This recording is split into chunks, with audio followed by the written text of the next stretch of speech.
بات ٹھیک ہے جی، کانوں تک نہ جائے مجھے مسئلہ نہیں، آپ کے دل تک جانی چاہیے۔ حسن اور حسین کانوں کا میٹیریل نہیں ہے، وہ دل میں رکھنے کے لیے۔ امام موسیٰ کاظم کا شکر فرما، نام تو سنا ہی ہوگا، مدینے میں رہتے ہو، کسی امام بار کا بات پڑھ لیا ہوگا، اپنی مجلسوں میں شاید کسی نے نام لیا ہی نہ ہو۔ او خدا را انہیں اپنے گھر میں لاؤ، او سادات اپنے گھر میں لاؤ، او بخاریوں، جعفریوں، نحویوں، تقویوں، رضویوں، یہ تمہارے باپ دادا کا تذکرہ ہے، انہیں کسی کے پلڑے میں نہ ڈالو۔ حسین بھی تیرا ہے، مہدی بھی تیرا ہے۔ سبحان اللہ۔ تو یہ جنگ آسان نہیں تھی، کہتے اقتدار کے لیے گئے تھے حسین، اقتدار کے لیے، سبحان اللہ۔ اور کہے گا کون؟ جسے یونین کونسل کی چیئرمینی چاہیے، وہ کہے گا حسین اقتدار کے لیے گیا تھا۔ کوئی ایم پی کہے گا اقتدار کے لیے گیا تھا۔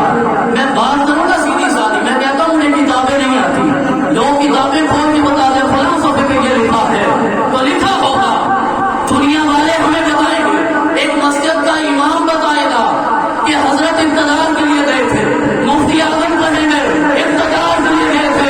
ارے نادانو، اسے میرا رب جنت کی سرداری عطا فرما دیتا ہے، اسے پھر اقتدار کا کوئی لالچ نہیں ہوگا۔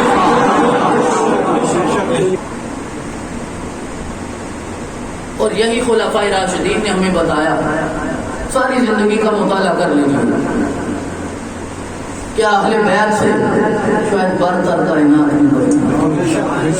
پانچ یا مجھے یہ بتائیے جو جزو بدن رسالت ہو، جزو بدن رسالت کون ہے وہ؟ فاطمہ تو بدعۃ منی، بدعۃ منی کا ترجمہ کرے تو جزو بدن رسالت ہے۔ جو جزو بدن رسالت ہو اس کی فضیلت پہ بحث نہیں کیا کرتے۔ سبحان اللہ، سبحان اللہ۔ یہ تاریخ بڑی ظالم ہے، تاریخ بڑی ظالم ہے، بڑی ہی ظالم ہے۔ میں نے مائک نیچے کر دیا، بس بات سننی آپ نے۔ تاریخ بڑی ظالم ہے، جنہیں اللہ نے امیر بنا کر بھیجا تھا، تاریخ نے انہیں فقیر کر دیا ہے، اور جنہیں فقیر بنا کے بھیجا تھا انہیں امیر بنا دیا ہے۔ یہ تاریخ کا فرق ہے۔ تو میرا رب تو مورخین کا محتاج نہیں ہے۔ کیا میرا رب ابن کثیر کی تاریخ پہ فیصلہ کرے گا؟ کیا طبری کی تاریخ پہ فیصلہ کرے گا؟ میرے رب نے تو مصطفیٰ کی جنبش ابرو پہ فیصلہ کرنا ہے۔ میرے آقا نے جو اشارہ کیا اس انسان کا وہی مقدر میرا رب بنا کر چلا گیا۔ آقا نکلے اپنے حجرے سے، جناب زہرا پاک کے حجرے کے پاس سے گزرے، جناب حسین کے رونے کی آواز آئی۔ آقا کی ظاہری زندگی، ورنہ آقا آج بھی زندہ ہے۔ مجھے نہیں پتا کنہیں لگتا ہے کہ ختم ہو گئے، ہمیں تو نہیں لگتا، آقا آج بھی زندہ ہے۔ دلیل میں کہتا ہوں میرے پاس ہے ہی کوئی نہیں، صرف اتنی سی بات ہے کہ قرآن نے بتایا کہ حضرت یونس علیہ السلام مچھلی کے پیٹ میں 40 روز زندہ رہے۔ مولا یونس زندہ رہے، ہم کیا کریں؟ یہی تو تمہیں بتانا ہے، جو رب یونس کو مچھلی کے پیٹ میں زندہ رکھ سکتا ہے وہ محمد رسول اللہ کو گنبد خضرا میں بھی زندگی عطا فرما سکتا ہے۔ یہ طاقت ہے میرے خدا۔ اور آپ میں سے ہر ایک ماں کے پیٹ میں 9 ماہ گزار کے آتے ہیں، یاد ہے آپ کو؟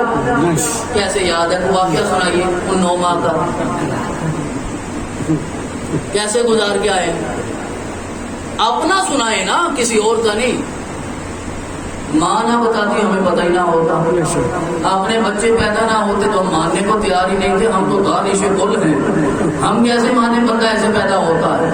اور جس رب نے ماں کے پیٹ میں تجھے زندہ رکھا ہے وہ قبر میں بھی زندگی عطا فرما سکتا ہے۔ طاقت میرے خدا کی، وہ چاہے تو عطا فرما۔ تو آقا علیہ تحیت و ثنا کا ظاہری زمانہ 3-4 سال عمر ہوگی امام حسین کی، رونے کے بعد آقا ٹھہر گئے،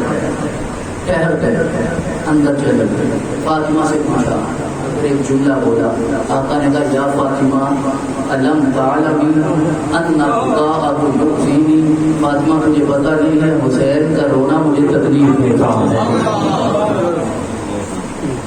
میں ہاتھ باندھ دست کروں گا دنیا کے کل دانشوروں سے، آج فیس بک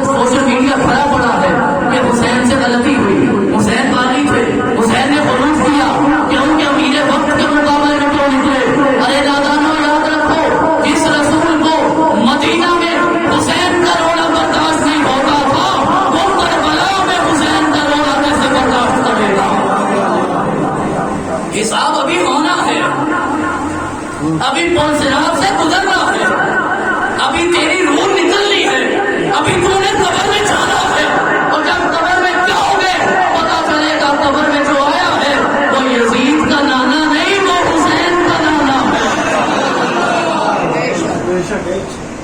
ابھی حساب ہونے ہیں، ابھی کتابیں بند نہیں ہوئی، آپ فیصلے نہ کرو، ابھی فیصلہ میرا خدا کرے گا، اور خدا وہی فیصلہ کرے گا جو میرا مصطفیٰ چاہے گا۔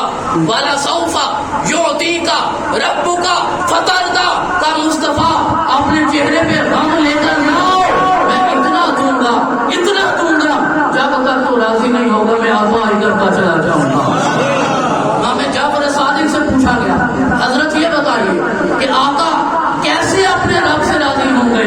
جعفر صادق سے پوچھا گیا اس آیت کی تفسیر کیا ہے، آقا کیسے راضی ہوں گے؟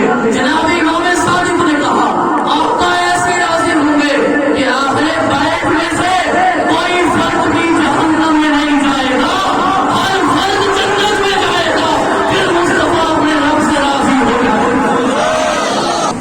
اب ہم مصطفیٰ کی رضا کو مانیں یا حضرت ملا کے فتوے کو مانیں؟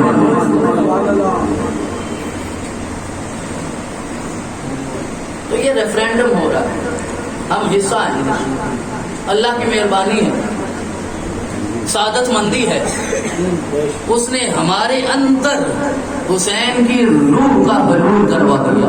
سبحان اللہ، ماشاء اللہ، کیا بات۔ مزہ ہی نہیں آتا حسین کے بغیر۔ میرے دوست، میرے بھائی، میرے گھر والے، جہاں کبھی بھی موقع ہوتا میں کسی موضوع پہ گفتگو کروں، جب تک میں گھیر گھار کے حسین پہ نہ لاؤں میری بات مکمل نہیں ہوتی، یہ پھر میرا مذاق اڑاتا۔ آپ کا مذاق اڑانا بھی ہمیں تسلیم ہے، ہم صرف اتنا کہنا چاہتے ہیں جس سے محبت ہے اس کا اتنا ذکر کرو کہ زمانہ تجھے مجنوں کہنے لگے۔